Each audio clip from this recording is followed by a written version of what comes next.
ಶ್ರೀಗುರುಭ್ಯೋ ನಮಃ. ಸೃಷ್ಟಿಸ್ಥಿತ್ಯಪ್ಯಯೇಹ ನಿಯತಿದೃಶಿತಮೋ ಬಂಧಮೋಕ್ಷಾಶ್ಚ ಯಸ್ಮಾತ್ ತಸ್ಯ ಶ್ರೀ ಬ್ರಹ್ಮರುದ್ರ ಪ್ರಭೃತಿ ಸುರನರದ್ವೀಷಶತ್ರುವಾತ್ಮಕಸ್ಯ ವಿಷ್ಣೋರ್ವ್ಯಸ್ತಾ ಸಮಸ್ತಾ ಸಕಲಗುಣನಿಧಿಃ ಸರ್ವದೋಷವ್ಯಪೇತಃ ಪೂರ್ಣಾನಂದೋ ವ್ಯಯೋ ಯೋ ಗುರುರಪಿ ಪರಮಃ ಚಿಂತಯೇತಂ ಮಹಾಂತಂ.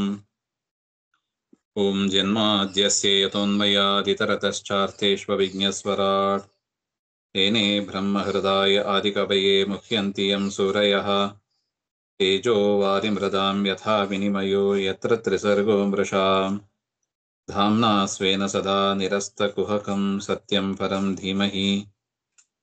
नारायणं नमस्कृत्य नरं चैव नरोत्तमं देवीं सरस्वतीं व्यासं ततो जयमुदीरयेत्. कृष्णाय वासुदेवाय हरये परमात्मने प्रणतः क्लेशनाशाय ಗೋವಿಂದಾಯ ನಮೋ ನಮಃ. ಶ್ರೀ ಗುರುಭ್ಯೋ ನಮಃ. ಶ್ರೀಮದ್ ಭಾಗವತ ಪ್ರಥಮ ಸ್ಕಂದ ದ್ವಿತೀಯೋಧ್ಯಾಯ. ಇತಿ ಸಂಪ್ರಶ್ನ ಸಂಪೃಷ್ಟೋ ವಿಪ್ರಾಣಾಂ ರೋಮಹರ್ಷಿಣಿಃ ಪ್ರತಿಪೂಜ್ಯ ವಚಸ್ತೇಷಾಂ ಪ್ರವಕ್ತುಂ ಉಪಚಕ್ರಮೇ. 6 ಪ್ರಶ್ನೆಗಳನ್ನ ಮಾಡಿದರು. ಶೌನಕಾದಿ ಋಷಿಗಳು 6 ಪ್ರಶ್ನೆಗಳನ್ನ ಮಾಡಿದರು. ಸಜ್ಜನರಿಗೆ ಅಂದರೆ ಅಧಿಕಾರಿಗಳಿಗೆ ಶ್ರೇಯಸ್ಸಾಧನ ಯಾವುದರಿಂದ ಆಗ್ತದೆ ಅದನ್ನ ತಿಳಿಸಿಕೊಡಿ ಹಾಗೆ ಅಂತ. ಇನ್ನು ಎರಡನೆಯದು ಕಲಿಯುಗದ ಜನರು ಅಲ್ಪ ಆಯುಷ್ಯ, ಅಲ್ಪಶಕ್ತಿ ಇತ್ಯಾದಿಗಳು. ಅದರಿಂದ ಯಾವುದನ್ನು ಕೂಡ ವಿಸ್ತಾರವಾಗಿ ಶ್ರವಣ ಮಾಡುವ ಒಂದು ಪರಿಸ್ಥಿತಿ ಇರೋದಿಲ್ಲ. ಯಾವುದನ್ನು ಅರಿತು ಸೇವೆ ಮಾಡಿದರೆ ಪರಮಾತ್ಮ ಬೇಗನೆ ಪ್ರಸನ್ನನಾಗುವನೋ ಆ ರೀತಿಯಾದ ಸಾಧನೆಯನ್ನು ನಮಗೆ ತಿಳಿಸಿಕೊಡಿ ಹಾಗೆ ಅಂತ ಎರಡನೇ ಪ್ರಶ್ನೆ. ನಿಶ್ಚಯವಾಗಿಯೂ ಶ್ರೇಯಸ್ಸಾಗಬೇಕು, ಆದ್ರೆ ಸ್ವಲ್ಪ ಮಾತ್ರ ಶ್ರವಣಾದಿಗಳು ಆಗಿರಬೇಕು. ವಿಸ್ತಾರವಾದ ಶ್ರವಣಾದಿಗಳು ಆಗೋದಿಲ್ಲ ಅಂತದನ್ನು ತಿಳಿಸಿಕೊಡಿ ಹಾಗೆ. ಕೃಷ್ಣಾವತಾರದ ಶ್ರವಣವನ್ನ ಮಾಡಿಸಿಕೊಡಿ ಹಾಗೆ ಅಂತ ಮೂರನೆಯದು. ನಾಲ್ಕನೆಯದು ಪರಮಾತ್ಮನ ಅನೇಕ ಅದ್ಭುತವಾದ ಅವತಾರಗಳ ಕಥೆಗಳನ್ನು ಹೇಳಿ. ಐದನೆಯದು ಮೂಲರೂಪಿಯಾದ ನಾರಾಯಣನು ಅವನ ದಿವ್ಯ ಚರಿತ್ರೆಯನ್ನ ಅಂತಃಕರಣ ಶುದ್ಧಿಗಾಗಿ ಹೇಳಿ. ಮೂಲ ರೂಪದಲ್ಲಿ ಪರಮಾತ್ಮ ಏನೇನು ಕ್ರಿಯೆಗಳನ್ನು ಮಾಡ್ತಾನೆ, ಸೃಷ್ಟಿಯಾದಿ ವ್ಯಾಪಾರವನ್ನು, ಅದನ್ನು ತಿಳಿಸಿಕೊಡು. ಇನ್ನು ಕೃಷ್ಣಾವತಾರ ಆದ ಮೇಲೆ ಧರ್ಮದ ರಕ್ಷಕ ಯಾರು ಹಾಗೆ ಈ ರೀತಿಯಾಗಿ ಪ್ರಶ್ನೆಗಳನ್ನ ಶೌನಕಾದಿಗಳು ಮಾಡಿದರು ಅಂತ ನೋಡಿದ್ದೀವಿ. ಈ ಪ್ರಶ್ನೆಗಳನ್ನೆಲ್ಲ ಕೇಳಿ ಪ್ರತಿಪೂಜ್ಯ ವಚಸ್ತೇಷಾಂ ರೋಮಹರ್ಷಣಿ, ರೋಮಹರ್ಷನ ಸುಪುತ್ರರಾದ ಸೂತಾಚಾರ್ಯರು ಆ ಶೌನಕಾದಿ ಋಷಿಗಳನ್ನೆಲ್ಲ ಪ್ರಶಂಸೆ ಮಾಡಿ ಭಾಗವತ ಪುರಾಣವನ್ನ ವಿಸ್ತಾರವಾಗಿ ಹೇಳುವುದಕ್ಕೆ ಪ್ರಾರಂಭ ಮಾಡ್ತಾರೆ. ಸೂತ ಉವಾಚ ಯಂ ಪ್ರವ್ರಜಂತಂ ಅನುಪೇತಂ ಅಪೇತ ಕೃತ್ಯಂ ದ್ವೈಪಾಯನೋ ವಿರಹ ಕಾತುರ ಆಜುಹಾವ ಪುತ್ರೇತಿ ತನ್ಮಯತೆಯ ತರವೋಪಿ ನೇದುಹು ತಂ ಸರ್ವಭೂತ ಹೃದಯಂ ಮುನಿಂ ಆನತೋಸ್ಮಿ. ಆರಂಭದಲ್ಲಿ ಗುರುಗಳಾದ ಶುಕಾಚಾರ್ಯರನ್ನ ನಮಸ್ಕಾರ ಮಾಡ್ತಾ ಇದ್ದಾರೆ ಸೂತರು.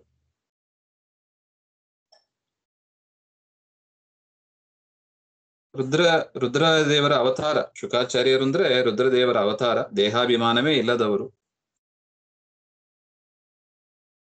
ಅಂತವರು ಪ್ರವ್ರಜಂತಂ, ತಾವು ಸನ್ಯಾಸವನ್ನ ಸ್ವೀಕಾರ ಮಾಡುವುದಕ್ಕಾಗಿ ಹೊರಡ್ತಾ ಇದ್ದಾರೆ. ಆಗ ದ್ವೈಪಾಯನಃ ವಿರಹ ಕಾತರ ಆಜುಹಾವ್, ಅವರ ತಂದೆಯಾದ ವೇದವ್ಯಾಸರು ಕರೀತಾರಂತೆ, ಮಗನೇ ಹಾಗೆ ಅಂತ. ಪುತ್ರ ಇತಿ, ಸನ್ಯಾಸ ತಗೊಳ್ಳಿಕ್ಕೆ ಹೋಗ್ತಾ ಇದ್ದೀ ಅಂದ್ರೆ ವೇದವ್ಯಾಸರು ಸಾಕ್ಷಾತ್ ನಾರಾಯಣನ ಅವತಾರ, ದುಃಖಾದಿಗಳು ಇಲ್ಲ, ಪರಿಪೂರ್ಣವಾದ ಆನಂದ. ಆದರೂ ಕೂಡ ತನ್ನ ಮಗ ಅಂದರೆ ಶುಕಾಚಾರ್ಯರು ಸನ್ಯಾಸವನ್ನ ತೆಗೆದುಕೋಬೇಕು ಅಂತ ಹೋದಾಗ ಪುತ್ರ ಅಂತ ದುಃಖಿತರಾದರು ಹಾಗೆ ಅಂತ ಇಲ್ಲಿದೆ.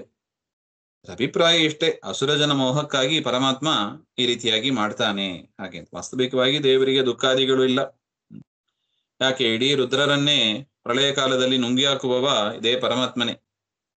ಅದರಿಂದ ಪರಮಾತ್ಮ ಈ ರೀತಿಯಾದ ಒಂದು ಅಭಿಮಾನವನ್ನ ತೋರಿಸ್ತಾನೆ ಹಾಗೆ ಅಂದ್ರೆ ಅದೆಲ್ಲ ಅಸುರ ಜನ ಮೋಹಕ್ಕಾಗಿ ಅಂತ ನಾವು ತಿಳಿಯಬೇಕು.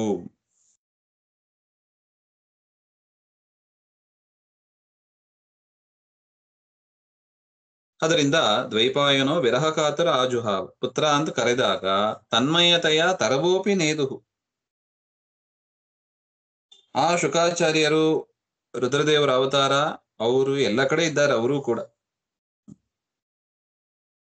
ಹಾಗೆ ಆ ಮರಗಳು, ಆ ಯಮುನಾ ದ್ವೀಪ ಅಲ್ಲಿದ್ದ ಸುತ್ತಮುತ್ತ ಇದ್ದ ಮರಗಳು ಅದು ಕೂಡ ಪ್ರತಿಧ್ವನಿ ಮಾಡಿತ್ತಂತೆ. ಅಂದ್ರೆ ಅಪ್ಪ ನಾನು ಇಲ್ಲೇ ಇದ್ದೀನಿ, ನಾನು ಎಲ್ಲಿ ಹೋಗ್ತೀನಿ, ಸರ್ವಭೂತ ಹೃದಯಂ ಅಂತ ಬರೀತಾರೆ ನೋಡಿ. ಎಲ್ಲಾ ಪ್ರಾಣಿಗಳ ಹೃದಯದಲ್ಲೂ ಇರತಕ್ಕವರು ರುದ್ರದೇವರು. ಅವರು ಉತ್ತರ ಕೊಟ್ರಂತೆ, ನಾನು ಇಲ್ಲೇ ಇದ್ದೀನಿ ಅಪ್ಪ ಹಾಗೆ. ಈ ರೀತಿಯಾಗಿ ಅಂಥ ಅಹಂಕಾರ ತತ್ವಕ್ಕೆ ಅಭಿಮಾನಿಯಾದವರು ರುದ್ರದೇವರು. ಆ ರುದ್ರದೇವರ ಅವತಾರರಾದ ಶುಕಾಚಾರ್ಯರಿಗೆ ನಮಸ್ಕಾರ ಹಾಗೆ ಅಂತ. ಯಸ್ವಾನುಭಾವಂ ಅಖಿಲ ಶ್ರುತಿಸಾರಮೇಕಂ ಅಧ್ಯಾತ್ಮ ದೀಪಂ ಅತಿತಿತೀರ್ಷತಾಂ ತಮೋಂಧಂ ಸಂಸಾರಿಣಾಂ ಕರುಣಯಾಹ ಪುರಾಣ ಗುಹ್ಯಂ ತಂ ವ್ಯಾಸಸೂನುಮುಪಯಾಮಿ ಗುರುಂ ಮುನೀನಾಂ.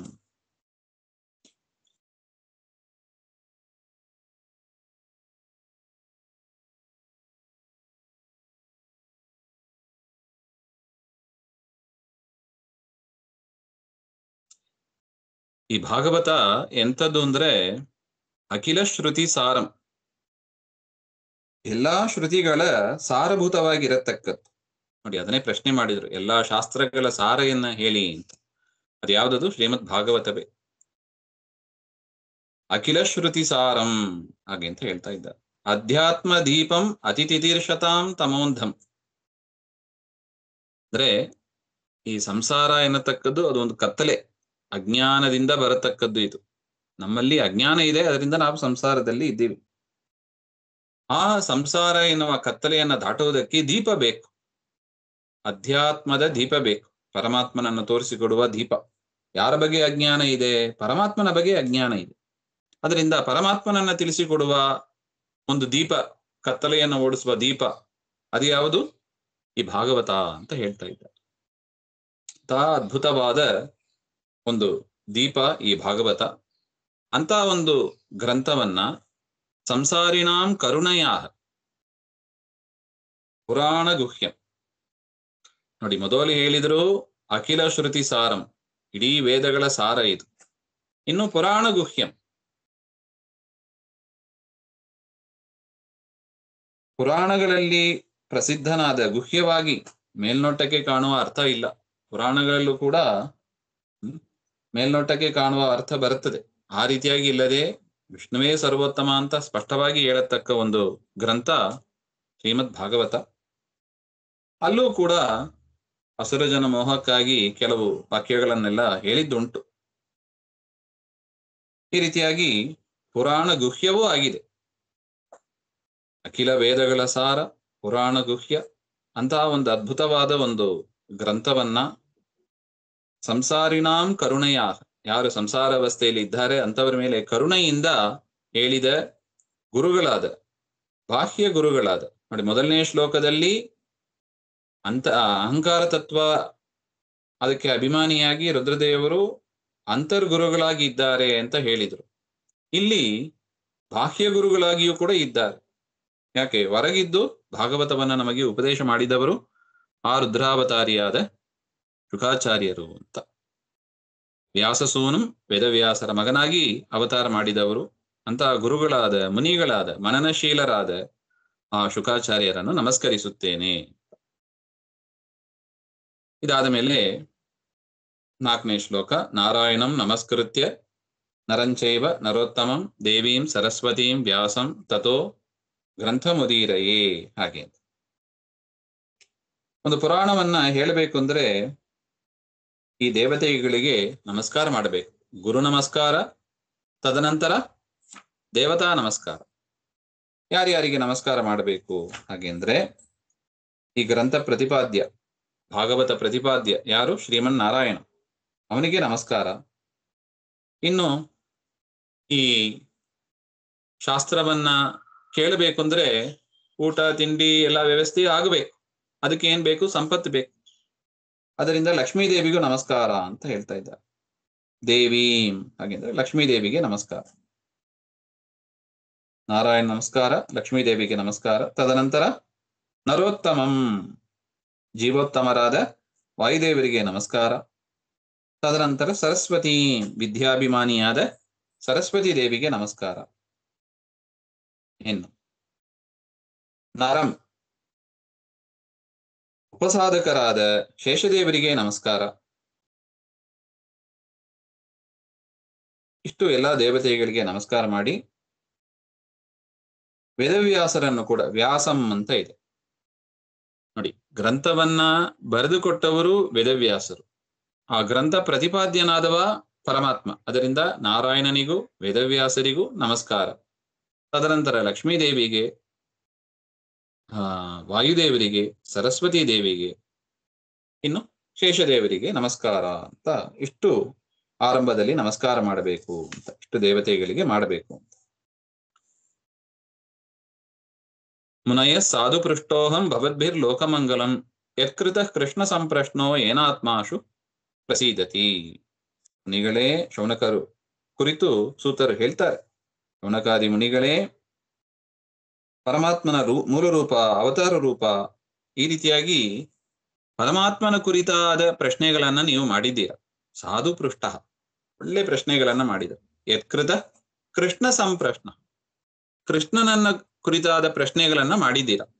ಏನ ಆತ್ಮ ಆಶು ಪ್ರಸೀದತಿ, ಯಾವ ಪರಮಾತ್ಮನ ಚಿಂತನೆಯನ್ನ ಮಾಡುವುದರಿಂದ ಪರಮಾತ್ಮ ಸಂತುಷ್ಟನಾಗ್ತಾನೆ, ಕೂಡಲೇ ಸಂತುಷ್ಟನಾಗ್ತಾನೆ ಅಂತ ಪ್ರಶ್ನೆಗಳನ್ನ ಮಾಡಿದ್ದೀರಾ. ಹಾಗೆ ಈ ಪ್ರಶ್ನೆ ಬಿಟ್ಟು ಯಾವುದೋ ಒಂದು ಲೌಕಿಕವಾದ ಪ್ರಶ್ನೆಗಳನ್ನ ಮಾಡಿದರೆ ಅದರಿಂದ ಉಪಯೋಗ ಇಲ್ಲ. ಇದರಿಗೆ ಆಗುವಷ್ಟು ಲಾಭ ಅದರಲ್ಲಿ ಇರೋದಿಲ್ಲ. ಅನಿತ್ಯವಾದದ್ದೇ ಬರುತ್ತದೆ, ಆದ್ರೆ ಪರಮಾತ್ಮ ನಿತ್ಯ. ಅದರಿಂದ ನಿತ್ಯವಾದ ಪರಮಾತ್ಮನ ವಿಚಾರ ಕುರಿತಾದ ಪ್ರಶ್ನೆಗಳನ್ನ ನೀವು ಮಾಡಿದ್ದೀರಾ, ಅದು ಸಂತೋಷದಾಯಕವಾಗಿದೆ. ಹಾಗೆ ಆ ಪರಮಾತ್ಮ ಪ್ರಸನ್ನನಾದರೆ ಮೋಕ್ಷ ಅವಶ್ಯವಾಗಿ ಸಿಕ್ತತೆ. ಹಾಗೆಂತ ಅದರಿಂದ ಭವದ್ಭಿಹಿ ಲೋಕಮಂಗಲಂ, ಲೋಕಕ್ಕೆ ಮಂಗಳವನ್ನು ಕೊಡತಕ್ಕದ್ದು, ಮೋಕ್ಷವನ್ನು ಕೊಡತಕ್ಕದ್ದು ಅಂತ ಅರ್ಥ. ಅಂತ ಪ್ರಶ್ನೆಯನ್ನು ನೀವು ಮಾಡಿದಿರಿ, ಹರಿ ಸಂತೋಷ. ಸವೈ ಪುಂಸಾಂ ಪರೋಧರ್ಮೋ ಯಥೋ ಭಕ್ತಿರಧೋಕ್ಷಜೆ ಅಹೈತಿಕಿ ಅವ್ಯವಹಿತ ಯಯಾತ್ಮಾಶು ಪ್ರಸೀದತಿ. ಯಾವ ಈ ಕೃಷ್ಣನ ಚರಿತ್ರೆ, ಅದೇ ನಾವು ಮಾಡಬೇಕಾದ ಪರಮಧರ್ಮ. ಪರಮಾತ್ಮನ ಕಥೆಯನ್ನ ಶ್ರವಣ ಮಾಡೋದು, ಚಿಂತನೆ ಮಾಡೋದು, ಮನನ ಮಾಡೋದು ಮನುಷ್ಯರಿಗೆ ಶ್ರೇಷ್ಠವಾದ ಧರ್ಮ ಅಂತ. ಸವೈ ಪುಂಸಾಂ ಪರೋಧರ್ಮ.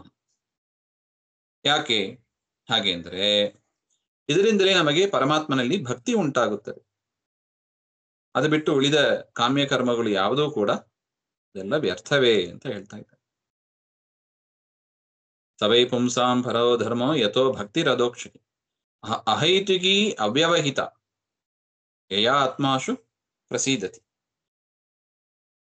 ಯಾವುದು ಭಕ್ತಿಯನ್ನು ಉಂಟು ಮಾಡಿ ಮನಸ್ಸನ್ನ ಬೇರೆ ಕಡೆ ಲೌಕಿಕವಾದ ವಿಷಯದಲ್ಲಿ ಹೋಗದಿರುವಂತೆ ಮಾಡುತ್ತದೋ, ಭಗವಂತನ ಅನುಗ್ರಹವನ್ನು ಸಂಪಾದನೆ ಮಾಡಿಕೊಡುತ್ತದೋ, ಅಂತ ಒಂದು ಕೃಷ್ಣನ ಕುರಿತಾದ ಒಂದು ವಿಚಾರ ಇದು ಅಧಿಕಾರಿಗಳಿಗೆ, ಸಜ್ಜನರಿಗೆ ಅದು ಧರ್ಮವೇ ಆಗಿದೆ. ಸಭೈ ಪುಂಸಾಂ ಪರೋ, ಬರೀ ಧರ್ಮ ಅಲ್ಲ, ಪರೋಧರ್ಮ, ಶ್ರೇಷ್ಠವಾದ ಧರ್ಮ.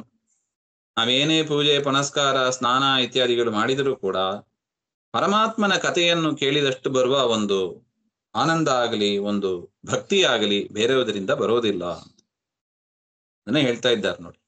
ವಾಸುದೇವೇ ಭಗವತಿ ಭಕ್ತಿಯೋಗ ಪ್ರಯೋಜಿತ ಜನಯತ್ಯಾಶು ವೈರಾಗ್ಯಂ ಜ್ಞಾನಂ ಚ ಯದಹೈತುಕಂ. ಭಕ್ತಿಯೂ ಕೂಡ, ಭಕ್ತಿಯನ್ನ ಯಾವುದು ಉಂಟು ಮಾಡುತ್ತದೋ ಅದೇ ಪರಮಧರ್ಮ. ಈಗ ಅಡಿಗೆ ಮಾಡ್ತೀವಿ, ಅಡಿಗೆ ಮಾಡಿದಾಗ ಅದು ಪರಮಧರ್ಮ ಹೌದು ಅಲ್ಲವೋ ಅಂತ ವಿಚಾರ ಮಾಡಬಹುದು.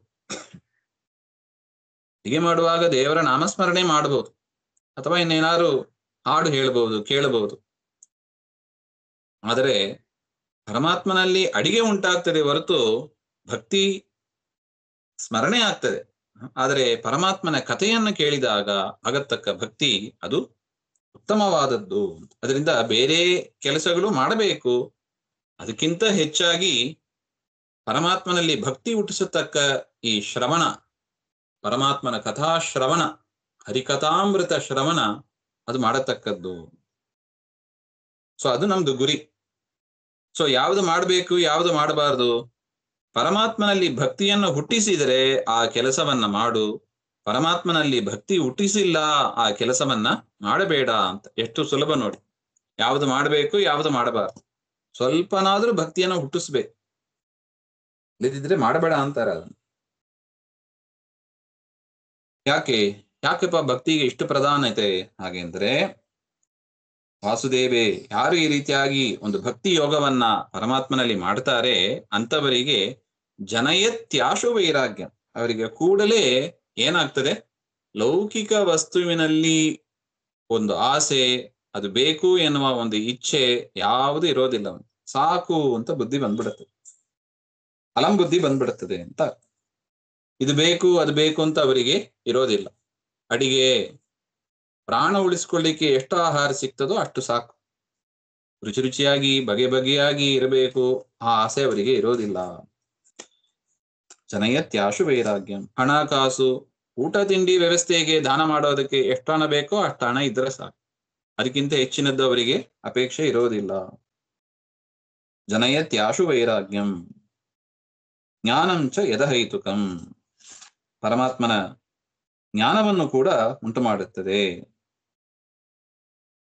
ಅದರಿಂದ ಪರಮಾತ್ಮನಲ್ಲಿ ಭಕ್ತಿ ಮಾಡೋದು ಅತ್ಯವಶ್ಯಕ ಅಂತ. ಧರ್ಮಸ್ವನುಷ್ಠಿತಃ ಪುಂಸಾಂ ವಿಶ್ವಕ್ಸೇನ ಕಥಾಶ್ರಯಾಂ ನೋತ್ಪಾದಯೇದ್ ಯದಿರತಿಂ ಶ್ರಮ ಏವ ಹಿ ಕೇವಲಂ. ಅನೇಕ ಕರ್ಮಗಳು ಇದೆ. ಬೆಳಿಗ್ಗೆ ನಾವು ಚೆಕ್ ಮಾಡ್ಬೋದು, ಬೆಳಿಗ್ಗೆಯಿಂದ ರಾತ್ರಿ ತನಕ ಏನೇನು ಕರ್ಮಗಳನ್ನ ಮಾಡ್ತೀವಿ ಹಾಗೆ ಅಂತ ನಮಗೆ ಗೊತ್ತಿದೆ. ಆದರೆ ಆ ಕರ್ಮಗಳೆಲ್ಲ ಪರಮಾತ್ಮನಲ್ಲಿ ಭಕ್ತಿಯನ್ನ ಉಂಟು ಮಾಡಿಲ್ಲ ಅಂತ ಇಟ್ಟುಕೊಳ್ಳಿ. ನೋತ್ಪಾದಯೇದ್ ಯದಿ ರತಿಂ, ಪರಮಾತ್ಮನಲ್ಲಿ ಭಕ್ತಿಯನ್ನ ಉಂಟು ಮಾಡಿಲ್ಲ ಹಾಗೆಂದರೆ ಶ್ರಮ ಏವ ಹಿ ಕೇವಲಂ, ಆ ಕರ್ಮ ಕೇವಲ ಶ್ರಮದಾಯಕ, ದೇಹಕ್ಕೆ ಶ್ರಮವನ್ನ ಉಂಟು ಮಾಡುತ್ತದೆ ಹೊರತು ದೇಹಕ್ಕೆ ಮನಸ್ಸಿಗೆ ಇನ್ನೇನು ಮಾಡೋದಿಲ್ಲ. ಉದಾಹರಣೆಗೆ ಒಬ್ರು ಹೋಮ ಮಾಡ್ತಾರೆ ಅಂತ ಇಟ್ಟುಕೊಳ್ಳೋಣ, 2 ತಾಸು ಹೋಮ ಮಾಡ್ತಾರೆ, ಭಾರಿ ಜೋರು ಮಂತ್ರ, ಅದರ ಮನಸ್ಸು ಮಾತ್ರ ಎಲ್ಲೋ ಇತ್ತು, ಲೌಕಿಕ ವಿಷಯದಲ್ಲೇ ಇತ್ತು. ಇದು ಒಂದು ಕರ್ಮನೇ, ಮೇಲ್ನೋಟಕ್ಕೆ ಧರ್ಮನೇ ಆಯ್ತು. ಆದ್ರೆ ಮಾಡಿದ 2 ತಾಸು ಕೂಡ ಮನಸ್ಸು ಪರಮಾತ್ಮನಲ್ಲಿ ಇದ್ದಿಲ್ಲ. ಹಾಗೆಂತ ಆದ ಮೇಲೆ ಆ ಯಜ್ಞದಿಂದ ಏನೋ ದೇವರು ಕೊಡುವ ಜಡ್ಜ್ಮೆಂಟ್ ಇದು. ಆ ಕರ್ಮದಿಂದ ಶ್ರಮವೇ ಆಗ್ತದೆ ಹೊರತು ಹೊಗೆ, ಮಂತ್ರ ಉಚ್ಚಾರಣೆ ಇತ್ಯಾದಿಗಳಿಂದ ಶ್ರಮನೇ ಆಯ್ತೇ ಹೊರತು ಭಕ್ತಿಗೆ ಅದು ಕಾರಣ ಆಗಲಿಲ್ಲ. ಬೆಳಿಗ್ಗೆದ್ದು ನದಿ ಸ್ನಾನಕ್ಕೆ ಅಂತ ಇದೆ, 5 ಗಂಟೆಗೆ ಎದ್ದು ಸ್ನಾನಕ್ಕೆ ಹೋಗ್ತಾರೆ, ನೀರಲ್ಲಿ ಮುಳುಗ್ತಾರೆ, ಮನಸ್ಸು ಮಾತ್ರ ಚಳಿ ಚಳಿ ಚಳಿ ಅಂತ ದೇವರನ್ನ ಬೈತಾ ಇರ್ತದೆ. ಹಾಗಿರುವಾಗ ಅದು ಭಕ್ತಿಯನ್ನ ಉಂಟು ಮಾಡಲಿಲ್ಲ. ಹಾಗೆಂದ್ರೆ ಆ ಕೆಲಸ ಅದು ಶ್ರಮ ಏವ ಹಿ ಕೇವಲಂ. ಅದರಿಂದ ಕೆಲಸ ಮಾಡೋದು ಮುಖ್ಯ ಅಲ್ಲ, ಆ ಕೆಲಸ ಮಾಡಿದಾಗ ಮನಸ್ಸು ಎಲ್ಲಿದೆ, ಪರಮಾತ್ಮನಲ್ಲಿ ಭಕ್ತಿ ಜಾಗರೂಕವಾಗಿದೆಯೋ, ಬೆಳೀತಾ ಇದೆಯೋ, ಅಥವಾ ಇದ್ದ ಚಾರುಚೂರು ಭಕ್ತಿಯೂ ಹೋಗ್ಬಿಡುತ್ತೋ, ಅದನ್ನ ನೋಡ್ಕೊಂಡು ತೀರ್ಮಾನ ಮಾಡಬೇಕು ಅಂತ ಹೇಳ್ತಾ ಇದ್ದಾರೆ. ಒಂದು ವೇಳೆ ಪರಮಾತ್ಮನಲ್ಲಿ ಭಕ್ತಿಯನ್ನ ಉಂಟು ಮಾಡಿಲ್ಲ ಹಾಗೆಂದ್ರೆ ಅಡಿಗೆ ಕೆಲಸ ಇರಬಹುದು, ತುಳಸಿ ಪೂಜೆನೇ ಇರಬಹುದು, ಯಜ್ಞ ಯಾಗಾದಿಗಳು ಇರಬಹುದು, ಶ್ರವಣ ಮನನ ಇರಬಹುದು, ಎಲ್ಲವೂ ಕೂಡ ಶ್ರಮ ಏವ ಹಿ ಕೇವಲಂ. ಅದರಿಂದ ಮನಸ್ಸನ್ನ ದೇವರಲ್ಲಿ ಇಡೋದಕ್ಕೆ ಭಕ್ತಿಯಿಂದ, ಪ್ರೀತಿಯಿಂದ ಎಲ್ಲವನ್ನು ಮಾಡಬೇಕು ಅಂತ. ಧರ್ಮಸ್ಯ ಹ್ಯಾಪವರ್ಗಸ್ಯ ನಾರ್ಥೋ ಅರ್ಥಾಯೇಹ ಕಲ್ಪತೆ, ನಾರ್ಥಸ್ಯ ಧರ್ಮೈಕಾಂತಸ್ಯ ಕಾಮೋ ಲಾಭೈ ಸ್ಮೃತಃ. ಕಾಮಸ್ಯ ನೇಂದ್ರಿಯ ಪ್ರೀತಿ ಲಾಭೋ ಜೀವತಿ ಯಾವತ ಜೀವಸ್ಯ ಅತತ್ವ ಜಿಜ್ಞಾಸೋ ನಾರ್ಥೋ ಯಶ್ಚೇಹ ಕರ್ಮಭಿಹಿ. ಅಂದ್ರೆ ಪುರುಷಾರ್ಥ ಅಂತ ಕರೀತಾರೆ. ಧರ್ಮ, ಅರ್ಥ, ಕಾಮ, ಮೋಕ್ಷ. ಪುರುಷರು ಬಯಸೋದು ಇದನ್ನು. ಪುರುಷರು ಇಚ್ಛೆ ಪಡ್ತಾರೆ ಈ ನಾಲ್ಕನ್ನು. ಅದರಲ್ಲಿ ಮೋಕ್ಷ ಅದು ಪರಮ ಉತ್ಕೃಷ್ಟವಾದದ್ದು. ನಮ್ಮ ಶರೀರದಲ್ಲೇ ನಾವಿರ್ಲಿಕ್ಕೆ, ಇದೆಲ್ಲ ಬಾಡಿಗೆ ಶರೀರ. ನಮ್ಮ ಶರೀರದಲ್ಲಿ ನಾವಿರೋದು ಮೋಕ್ಷದಲ್ಲೇ. ಇನ್ನು ಉಳಿದ ಮೂರು ಕೂಡ ಧರ್ಮ, ಅರ್ಥ, ಕಾಮ, ಇದರಲ್ಲಿ ಸ್ವಲ್ಪ ತೊಡಕಾಗ್ತದೆ. ಕೆಲವರು ಏನ್ ಮಾಡ್ತಾರೆ, ಧರ್ಮದಿಂದ ಹಣ, ಹಣದಿಂದ ಏನ್ ಬೇಕೋ ಖರೀದಿ ಮಾಡಬಹುದು, ಇಂದ್ರಿಯ ಸುಖ ಪಡಿಬಹುದು, ಹಾಗೆ ಅಂತ ತಿಳಿತಾರೆ. ಆ ರೀತಿಯಾಗಿ ಇದ್ರೆ ಅದು ಉಪಯೋಗ ಇಲ್ಲ ಅಂತ. ಧರ್ಮ ಅದು ಭಕ್ತಿಗೆ ಕಾರಣ ಆಗಬೇಕು, ಅರ್ಥಕ್ಕೆ ಅಲ್ಲ. ದುಡ್ಡು ಸಂಪಾದನೆ ಮಾಡೋದಕ್ಕೆ ಧರ್ಮ ಮಾಡೋದಲ್ಲ, ಭಕ್ತಿ ಸಂಪಾದನೆ ಮಾಡೋದಕ್ಕೆ ಧರ್ಮ.